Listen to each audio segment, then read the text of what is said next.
Assalamualaikum warahmatullahi wabarakatuh. Perkenalkan, nama saya Ninih Mutmainah dengan NIM 2530105003 dari jurusan Tadris Matematika. Di sini saya akan menjelaskan tentang materi dari i'rab, pembagiannya beserta contoh-contohnya.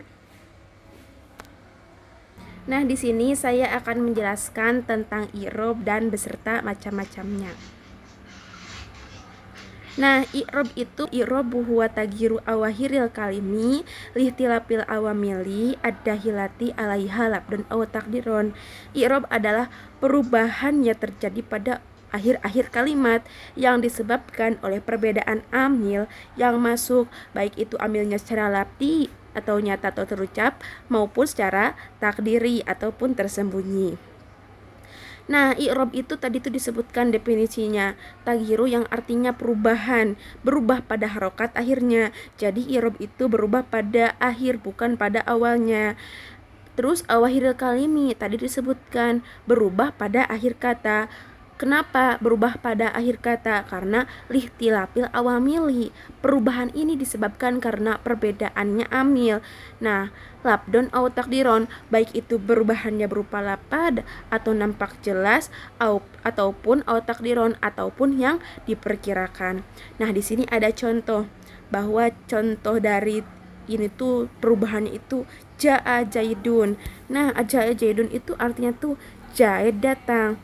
Nah, kata dari Zaid itu Zaidunnya itu berharokat doma, karena kalau kedudukan fa'il itu harus berharokat ropa, makanya Zaidun itu berharokat ropa, ropanya itu dengan doma. Nah, kemudian ada pembagian i'rab. I'rab dalam kitab Al-Jurumiyah terbagi menjadi beberapa bagian, yaitu ada 4. Yang pertama ada ropa, nasob, khopad, dan jazm. Nah, sedangkan pada isim berlaku pada ropa, nasob, khopad, dan jazm. Sedangkan pada fi'il berlaku hanya ropa saja, hanya ropa dan nasob. Sedangkan pada jazm tanpa khopadnya saja. Nah, tadi disebutkan ada amil. Apa itu amil? Amil adalah bentuk jama'. Jama' itu artinya perkumpulan dari kata amil, awamil, yang berarti faktor atau sesuatu yang bekerja. Nah, sedangkan dalam ilmu nahwu adalah sesuatu yang menjadi penyebab terjadinya perubahan i'rab pada kata yang berada setelahnya, baik itu kata yang berhubungan dengannya. Kemudian ada pembagian amil. Amil terbagi menjadi beberapa bagian. Yang pertama ada amil lafziyah, yaitu amil yang berupa lafaz nyata yang tertulis dan terbaca dalam kalimat tersebut. Tadi disebutkan jaa jaidun. Nah, yaitu amil yang berupa lafaz nyata yang tertulis dalam kalimat. Jadi udah jelas gitu. Kemudian ada amil maknawiyah, yaitu amil yang tidak berupa lafaz nyata tetapi berupa makna atau kondisi tertentu. Jadi maknanya saja sedangkan lafaznya itu tidak ada. Contohnya adalah ibtida. Ibtida itu artinya tuh permulaan yang menyebabkan mubtada menjadi marfu. Nah, kemudian ada awamil yang menyebabkan ropa. Dalam kitab Al-Jurumiyah disebutkan bahwa yang menyebabkan isim ropa ada 4 dan menyebabkan fi'il mudhari ropa adalah ketika ia terbebas dari amil nasob dan jazm. Nah, yang pertama ada mubtada. Mubtada yaitu isim yang terletak pada awal kalimat tanpa didahului amil lafzi atau amil yang berupa lafaz. Contohnya Muhammadur Rasulullah. Nah, arti itu Muhammad itu adalah seorang rasul. Nah, mana mubtadanya? Yaitu kata Muhammadun, karena mubtadanya itu bersifat ropa. Kemudian ada tajridul fi'li atau fi'il mudhari yang tidak termasuk amil nasab atau jazm. Nah, contohnya yadhabu jaidun, Zaid pergi. Kemudian ada kana wa akhwatuha. Kana dan akhwatuha itu saudaranya, jadi ada lagi selain kana. Nah, menakribkan isimna, contohnya itu kana zaidun qaimun. Kemudian ada inna wa akhwatuha, inna dan saudara-saudaranya. Menrofakkan khobarnya, contoh inna zaidan qaiman, Nah, sesungguhnya Zaid itu telah berdiri. Nah, khobarnya itu menceritakan bahwa Zaid itu telah berdiri karena khobar innanya itu qaimun. Selanjutnya ada fa'il, yaitu isim yang melakukan suatu pekerjaan. Contohnya itu doroba Zaidun, Zaid memukul. Nah, dari Zaidunnya itu sebagai fa'il atau ropa, karena tadi disebutkan bahwa fa'il itu wajib ropa. Nah, tandanya di sini ada tanwin doma. Kemudian yang keenam ada naibul fa'il, yaitu isim yang menggantikan fa'il dalam kalimat pasif. Contohnya itu duriba Zaidun, Zaid dipukul. Nah, Zaidun itu menjadi naibul fa'il dari ropa. Selanjutnya ada awamil yang menyebabkan nasob. Amil yang menyebabkan wasob itu terbagi menjadi dua, yang masuk kepada isim dan ada yang masuk juga kepada fi'il. Nah, untuk awamil yang masuk kepada isim ada beberapa. Yang pertama ada inna wa akhwatuha, inna beserta saudara-saudaranya. Contohnya inna Zaidan iman. Nah, inna Zaidan iman itu nanti jadi hukumannya itu nasob. Kemudian ada dona wa akhwatuha. Contohnya itu donantu Zaidan iman. Nah, keduanya maf'ul jadi nasob. Kemudian ada fi'il muta'addi. Nah, fi'il muta'addi itu yaitu ketika contohnya itu doribat Zaidan amron. Amron adalah maf'ul bih dari nasob. Kemudian ada pembagian dari amilnya itu ada kana wa ahwatuha, kana beserta saudara-saudaranya. Nah, contohnya itu kana Zaidan qaimun. Nah, qaimun itu adalah khobar. Khobar dari mana? Dari nasob, dari kana. Kemudian awamil untuk fi'il mudhari juga terbagi menjadi beberapa bagian, yaitu an, lan, idan, kae, lamukai, walmujuhudi dan sebagainya. Nah, ketika dimasuki an, contohnya itu uridu antakuma. Nah, takuma ini menjadi nasob karena ada tandanya patah. Kemudian ada lan. Lan ketika dimasuki lan yadhaba Zaidan. Nah, ketika mana ciri nasobnya ketika ada dimasuki yadhaba. Jadi itu nasob soalnya dimasuki lan. Kemudian ada idan. Idan contohnya itu ketika dimasuki idan, izan akrimaka. Akrimaka itu menjadi nasob karena dimasuki oleh idan. Kata di cirinya nasob itu ada patahnya, ada baris patah. Kemudian ada kai. Kainya itu ketika dimasuki kalimat kai ini jitu kai ata'allama. Nah, ketika ta'allama itu menjadi nasob karena tadi dimasuki oleh kalimat kai.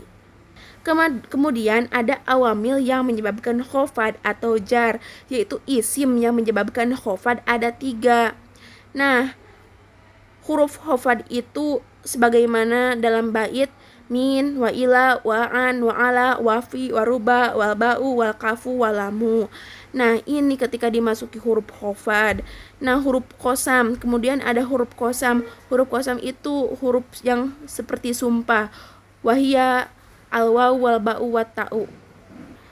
Ketika dimasuki huruf khofad yaitu contohnya tuh dahab tu ilal madrasah. Nah, di sini kan ila itu merupakan suatu kalimat khofad. Kemudian ada idofah. Idofah yaitu isim yang menjadi mudhof ilaih. Mudhof ilaih contohnya itu kitabut tilmidu, buku murid. Nah, tilmidu ini menjadi mudhof ilaih majrur. Kemudian ada tabaiyah atau mengikuti, tawabi pengikut, yaitu isim yang mengikuti isim majrur seperti naat. Nah, contohnya itu marortu birijlin karimin, saya melewati lelaki yang mulia. Nah, kata karimin ini menjadi naat majrur karena mengikuti rojulin. Kemudian ada awamil yang menyebabkan jazm. Nah, jazm hanya berlaku pada fi'il mudhari. Yang menjazmkan dibagi menjadi dua pokok. Yang pertama ada yang menjazmkan satu fi'il, kemudian ada yang menjazmkan dua fi'il. Nah, huruf atau kata yang menjazmkan dua fi'il mudhari sekaligus yaitu fi'il syarat dan fi'il wajib syarat. Contohnya itu in wa izma wa ayun wa mata wa ayana wa aina wa ana wa hisuma wa kaifama wa mahma. Nah, jika kamu pergi, contohnya itu inna tazhab azhab tazhab. Jika kamu pergi, aku pergi adalah suatu jawab syarat jazm. Adhaba adalah fi'il syarat dari jazm. Jazmnya itu adhaba. Kemudian Ibnu Ajuru menjelaskan bahwa setiap jenis i'rab memiliki alamat atau tanda, baik itu tandanya berupa ismiyah atau tanda asli pokok maupun alamat fi'liyah, tanda cabang atau pengganti. Sebagaimana disebutkan lirob'i arba'u alamatin. Nah, ropa itu untuk 4 kalimat, ad-domatu, wal wawu, wal alifu, dan wan nunu dan nun. Nah, tadi disebutkan bahwa ropa itu terbagi menjadi 4 bagian. Yang pertama ada domah, wawu, alif, dan nun. Nah, domah juga terbagi menjadi beberapa bagian. Nah, domah itu terjadi apabila ada isim mufrad. Nah, isim mufrad itu madalla ala wahidin au ala wahida. Isim yang menunjukkan makna satu, baik laki-laki maupun perempuan. Kemudian isim mufrad itu didefinisikan sebagai ma laisa musannan wala majmu'an wala mulhaqon bihima wala minal asma'il khamsati, yaitu isim yang termasuk musanna, dua ataupun jama baik laki-laki maupun perempuan. Kemudian bukan pula imitasi atau keduanya bukan termasuk kepada isim lima. Contohnya kitabun itu merupakan suatu isim mufrad karena menunjukkan suatu buku, satu buku. Madrasatun. Nah, madrasatun itu satu sekolah. Insanun satu manusia. Muslimun satu jalma muslim. Kemudian ada jamak taksir. Jamak taksir itu definisinya itu madala ala aksarin minisnaini ma'a tagoyurin pisigotil mufrodati, yaitu isim yang menunjukkan makna lebih dari dua dengan ada perubahan dari bentuk mufrodnya. Nah, perubahan ini bisa berupa harokat, pengurangan huruf, penambahan huruf, ataupun kombinasi ataupun campuran. Nah, contohnya itu asadun menjadi usdun. Kemudian dari kitabun menjadi kutubun, kemudian ada sababun, asbabun. Jadi kalau jamak taksir itu tidak menentu. Kalau kita mau tahu perbedaan dari jamak taksir perubahannya gimana, maka kita harus ngaji lebih dalam lagi. Kemudian domah menjadi ciri untuk jama' muannats salim. Jama' muannats salim itu isim yang menunjukkan makna lebih dari dua, tetapi muannas untuk seorang perempuan dengan tambahan alif dan ta di akhirnya. Nah, contohnya itu dari kata muslimun menjadi muslimatun. Gampang sekali ya. Kita cuman menambahkan alif dan ta di akhirnya doang. Nah, juga contohnya ada al-muslimatu fil masjidi. Nah, al-muslimatu itu menjadi jama' muannats salim karena ada alif dan ta di akhirnya. Kemudian ada domah juga menjadi ciri untuk fi'il mudhari. Nah, fi'il mudhari itu yaitu kata yang menunjukkan suatu peristiwa yang terjadi pada waktu sekarang atau yang akan datang. Nah, untuk membentuknya dengan menambahkan salah satu huruf hamzah, nun, ya, dan ta atau disebut dengan anna itu ya. Contohnya itu dari kata nasoro menjadi yansuru karena ditambahan dengan ya.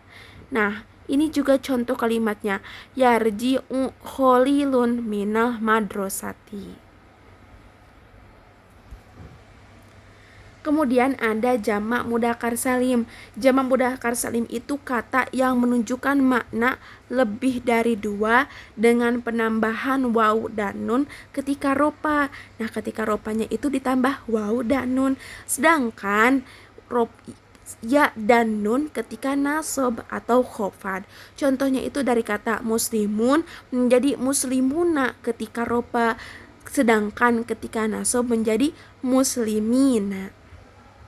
Nah, kemudian ada isim mima. Isim mima itu setiap isim mu'rob yang di akhir huruf ilatnya itu menyesuaikan dengan harokat sebelumnya. Nah, contohnya dari isim mima itu termasuk kepada abuka, ahuka, hamuka, puka, dan dumalin. Jadi ketika dimasuki oleh kalimat ini, maka itu dinamakan oleh isim mima. Contohnya itu kana ahuka toliban. Nah, selanjutnya tanda-tanda irob itu kan yang ketiga ada alif. Nah, alif menjadi ciri untuk isim musanna. Isim musanna itu yaitu kata yang menunjukkan makna dua dengan penambahan alif dan nun ketika ropa serta ya dan nun ketika nasob dan hopad. Nah, contohnya juga dari kata muslimun. Nah, ketika tingkah ropa, ketika tingkah ropanya itu alif dan nun. Jadi muslimani itu ketika ropa, sedangkan ketika nasobnya itu ya dan nun. Contohnya muslimina. Kemudian yang terakhir tanda i'rob ropa itu ada nun. Nun menjadi ciri untuk fi'il 5. Nah, untuk fi'il 5 dan isim 5 itu beda, teman-teman. Tapi untuk keruntuyannya ini kan tadi mah kalau isim 5 abuka, ahuka, hu, puka, dumalin. Kemudian tanda i'rob yang terakhir ada nun. Nun menjadi ciri untuk fi'il 5. Nah, fi'il 5 itu adalah setiap fi'il mudhore yang diambil oleh domir tasniyah. Tasniyah itu kan yang menunjukkan dua, kemudian domir jama. Domir jama itu menunjukkan suatu banyak, atau domir muannasah muhotobah. Contohnya itu yaf'alani, taf'alani, yaf'aluna, taf'aluna, taf'alima, taf'alina kelimanya. Nah, contohnya itu hum yajlisuna. Kemudian i'rob itu ada yang disebut dengan i'rob nasob. Nah, i'rob nasob itu terbagi menjadi 5. Walin nasbi khumsu alamatin al-fathatu wal alifu wal kasrotu wal ya'u wahad pununi. Nah, untuk patah, yang pertama ada patah. Patah berlaku untuk yang pertama ada isim mufrad, isim yang menunjukkan suatu kesendirian. Nah, kemudian ada jamak taksir, fi'il mudhore yang disandarkan oleh amil. Jadi fi'il mudhore itu disandarkan oleh amil. Kemudian contohnya itu ro'aitu Muhammadan. Nah, tandanya itu asliyah. Kemudian yang kedua ada nasab itu menjadi ciri untuk alif. Nah, alif menjadi ciri pada nasabnya itu dalam asmaul khomsah atau isim 5, yaitu abuka, ahuka, hamuka, puka, dumalin. Contohnya itu ro'aitu abaka. Kemudian ada kasroh. Kasroh menjadi ciri pada i'rob nasabnya itu ketika jama muannas salim. Nah, contohnya itu ro'aitu muslimatin. Kemudian ada ya. Ya menjadi ciri untuk nasab untuk musanna. Musanna itu yang menunjukkan pada suatu yang bersifat dua. Kemudian ada jamak mudzakkar salim. Jamak itu perkumpulan laki-laki yang selamat. Contohnya ro'aitur rojulaini. Kemudian ada hadpununi atau membuang nun. Nah, hadpununi menjadi i'rob nasabnya itu terdapat pada af'alul khomsah atau fi'il 5. Tadi fi'il 5 sudah disebutkan. Contohnya lan tadhaba menjadi lan tadhabu. Selanjutnya tanda i'rab itu ada khofad atau jar. Nah, jar itu definisinya itu walil khofdi salasu alamatin. Jadi khofad itu untuk 3, al kasrotu wal ya'u wal fathatu. Nah, kasroh itu berlaku untuk isim mufrad, jamak taksir, jamak muannats salim. Nah, tandanya itu asal atau asliyah. Contohnya marortu bijaidin. Nah, kemudian khofad itu ada yang termasuk ya, yaitu menjadi ciri bagi i'rab khofad pada asmaul khamsah atau isim 5. Tadi udah disebutkan ya. Kemudian musanna, jamak dan jamak mudzakkar salim. Kemudian ada fathah. Fathah menjadi ciri untuk i'rab khofad yaitu untuk isim ghair munsharif yang tidak menerima tanwin. Contohnya marortu bi Ahmada. Selanjutnya tanda i'rab yang terakhir itu ada jazm. Nah, tanda i'rab jazm ada 2, yaitu walil jazmi alamatani, yaitu untuk sukun, wal hadfu dan membuang nun. Nah, sukun berlaku untuk i'rab jazm itu pada fi'il mudhari yang sahih huruf akhirnya, bukan pada huruf ilat. Contohnya lam yadhab. Kemudian hadfun nun berlaku untuk af'alul khamsah dan fi'il mudhari atau mu'tal akhir. Nah, huruf akhirnya itu yang alif, waw atau ya. Contohnya lam yadhabu menjadi lam yadhabu. Nah, jadi dibuang itu akhirnya tuh. Nah, jadi kesimpulannya adalah i'rab dalam kitab Jurumiyah itu adalah perubahan pada akhir kalimatnya yang dipengaruhi oleh amil yang masuk pada kalimat tersebut dengan jenis utama yaitu ropa, nasab, khofad, jar, dan jazm. Nah, penerapannya berbeda pada isim dan fi'il mudhari, sementara huruf tidak mengalami i'rab karena bersifat mabni. Nah, setiap jenis i'rab memiliki sebab atau amil dan tanda khusus yang menunjukkan keduanya dalam kalimat, sehingga pemahaman i'rab menjadi kunci dalam mengetahui fungsi dan makna kata dalam susunan bahasa Arab. Baik, selesai sudah pemaparan materi penjelasan dari i'rab dari saya. Kurang-kurangnya mohon dimaafkan. Wassalamualaikum warahmatullahi wabarakatuh.